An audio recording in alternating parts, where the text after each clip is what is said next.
ममता बनर्जी की तृणमूल कांग्रेस में बगावत की पटकथा का लेखक मिल गया है। ये कोई एक या दो दिन में नहीं हुआ है, हफ्तों से ये प्लान बन चुका था। पूरी बात को समझिए। 4 मई को बंगाल में नतीजे आते हैं, तस्वीर बदल जाती है। 18 मई को बगावत का प्लान बनता है। 19 सांसद लोकसभा स्पीकर को एक पत्र लिखते हैं। 20 मई को ममता को भनक लगी तो उन्होंने चीफ विप दल दिया, लेकिन कल्याण बनर्जी ने भी कल बगावत का बिगुल फूंक दिया है।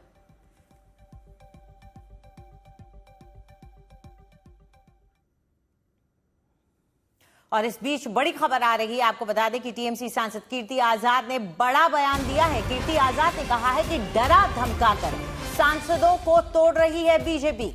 उन्होंने दावा किया कि जरूरी नहीं, उन्हें पैसे देकर खरीद लिया गया है। 10 लाख से 5 करोड़ तक कीमत लगाई गई है। इस ऑफर की बात कीर्ति आजाद खुद कर रहे हैं। उनका कहना है कि ये दरअसल बहुत पहले से प्लानिंग की गई थी। जो डर गए वो पाला बदल कर चले गए। डरा धमकाकर उन्हें अपने पाले में शामिल कर लिया गया है।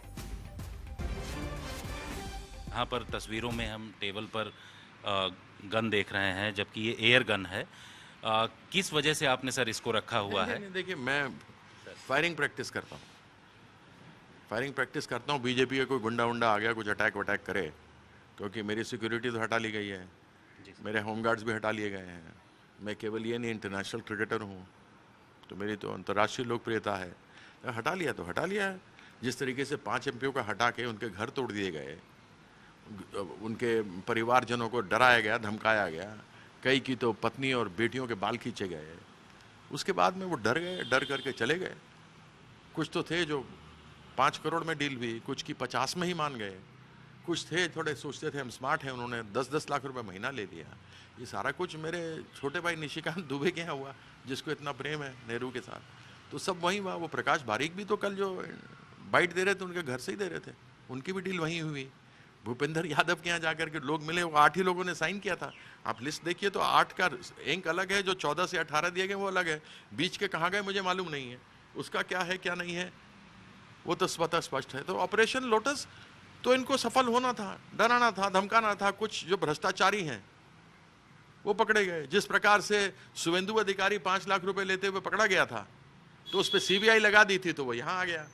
अब ये मेंबर ऑफ पार्लियामेंट हैं, ये मेंबर ऑफ पार्लियामेंट हैं, तो काकोली दास भी पकड़ी गई थी, दस्तीदार, तो उसको भी उसी तरीके से बुलाया होगा कि भाई सीबीआई ईडी क्यों लगवाती है, वैसे ही आ जाओ तुमको यहाँ कुछ देख लेंगे। उसके साथ में लोग हैं, 3-4 लोगों ने 2 माने 5 करोड़ में, 3 मांगे 50-50 लाख में, बाकी जो 3 थे उन्होंने कहा 10-10 लाख रुपए महीना हमें सेट कर दीजिए। तो उसके घर से ही खबर मिलती है। और हमारे सहयोगी जितेंद्र हमारे साथ इस वक्त जुड़ गए। जितेंद्र, बहुत बड़ा आरोप लगा रहे हैं कीर्ति आजाद।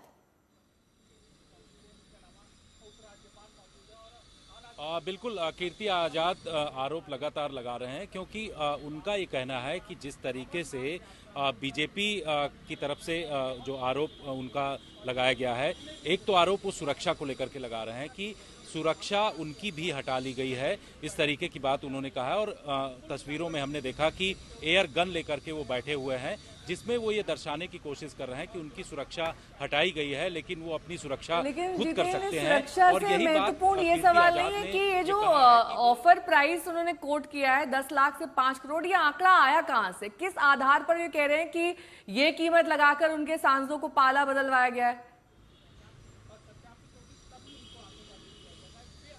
और देखिए, ये आंकड़ा तो कीर्ति आजाद ही बता सकते हैं कि उनके पास आधिकारिक तौर पर कहां से आया है, किस तरीके से वो इस आंकड़े को अपने पास उनके पास पहुंचा और उसके बाद उसको वो पेश कर रहे हैं। ऑन एयर ये जानकारी वो दे रहे हैं कि लोगों की, सांसदों की सुरक्षा हटा करके उनको धमकाया गया। इसके साथ साथ उन्होंने कहा कि पैसे का ऑफर दिया गया। तो एक तरीके की कीर्ति आजाद के द्वारा इस तरीके के आरोप बीजेपी के ऊपर बड़े स्तर पर लगाए जा रहे हैं और ये कहा जा रहा है कि ऑपरेशन लोटस चलाएगा। लेकिन अब बीजेपी इसको लेकर के किस तरीके का बयान देती है ये देखना होगा। पर कीर्ति आजाद, बहुत बहुत शुक्रिया तमाम जानकारी के लिए आपका जितेंद्र। तो 18 मई को ही टीएमसी विरोधी खेमा बन चुका था और ऐसा नहीं है कि 1-2 दिन में सब इकट्ठा हो गया और दस्तखत उन्होंने कर दिए।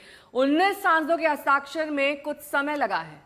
इन सांसदों की अगुवा बनी काकोली घोष दस्तेदार, क्योंकि वो उस वक्त चीफ विप थी। लोकसभा स्पीकर को पत्र लिखकर सांसदों ने एनडीए खेमे के साथ रहने की बात कही।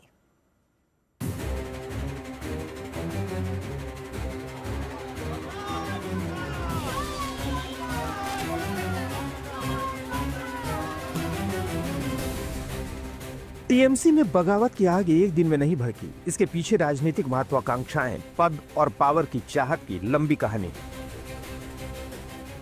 आज तक के पास एक पत्र है। इसमें उन सांसदों के नाम है जिन्होंने आधिकारिक तौर पर टीएमसी से अलग गुट बनाने की प्रक्रिया का आगाज किया था। इस चिट्ठी में कुल 19 सांसदों के हस्ताक्षर हैं और ये पत्र भी 18 मई को लिखा गया था। जो नाम पढ़े जा सकते हैं, चलिए एक एक करके इस सिग्नेचर्स को पढ़ते हैं। इसमें सबसे पहला नाम काकोली घोष का है, जो उस समय चीफ व्हिप थी। इसके बाद शताब्दी रॉय, बापी हल्दर, शर्मिला सरकार, जगदीश चंद्र वर्मा, निखिल कुमार महतो, अरूप चक्रवर्ती, कालीपड़ा सारेन, यूसुफ पठान, मिताली बाग, माला रॉय, अबू ताहिर खान। कुल 18 नाम ऊपर लिखे हैं। 19वां दस्तखत सबसे नीचे है। 13वां नाम पढ़ा नहीं जा सका। ये ममता बनर्जी के वो बागी हैं जो लोकसभा में टीएमसी से अलग होकर नया गुट बनाना चाहते हैं। अब जरा ये भी समझिए कि 4 मई को बंगाल में विधानसभा चुनाव के नतीजे आए थे। ठीक 14 दिन बाद 18 मई को टीएमसी सांसदों ने लोकसभा स्पीकर को पत्र लिख दिया कि वो एनडीए में जाना चाहते हैं। सांसदों की इस बगावत की आहट शायद ममता को लग गई थी, इसलिए 20 मई को ममता दीदी ने लोकसभा स्पीकर को सूचना दी कि अब कल्याण बनर्जी चीफ व्हिप होंगे। लेकिन अब कल्याण बनर्जी ने ममता और अभिषेक के खिलाफ मोर्चा खोल दिया है। आरोप कैसे? कौन से आरोप? आप ये तो रेबल कहां से हो गए? भगौड़े हैं। रेबल कहां से हो गए? ये तो भगौड़े हैं। रेबल तो वो होते कि सब एक साथ मिलकर के लड़े थे और उसके बाद ये बगावत कर गए। ये तो हमारे सिंबल पे लड़े थे, तो रेबल कहां से हो गए? ये तो भगौड़े हैं। सभी समदुखी है। शिवसेना भी समदुखी है। वही तो किया ना, जो शिवसेना के साथ किया वही टीएमसी के साथ कर रहे हैं। तो जो पैटर्न उन्होंने महाराष्ट्र में किया वही पैटर्न वहां है। नई बात कौन सी? उनका धंधा ही है ये भैया। बीजेपी का ये धंधा है, बस कुछ भी करो सत्ता पे बैठना है। एथिक्स नाम की जो बात होती है ना, कहीं नहीं है एकदम। लोकसभा में टीएमसी के 28 सांसद हैं। 19 ने पहले ही मंसूबे साफ कर दिए हैं। इसमें सयानी घोष का नाम नहीं था। सयानी घोष ने बाद में पाला बदलने का प्लान बनाया। सबसे आखिरी में बगावत की कल्याण बनर्जी ने। अगर कल्याण बनर्जी और सयानी घोष को भी जोड़ दें तो बागियों की संख्या 21 हो जाती है, जो कि टीएमसी के कुल सांसदों की संख्या के 2/3 से भी ज्यादा है।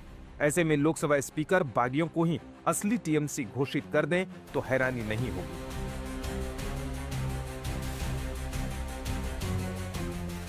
ममता बनर्जी से पार्टी छीनने के लिए बागियों को सिर्फ 19 सांसदों का समर्थन चाहिए। कल्याण बनर्जी और सयानी घोष भी अगर उस पाले में गए तो ममता दीदी के हाथ से टीएमसी का जाना तय है। हिमांशु मिश्रा, दिल्ली, आज तक।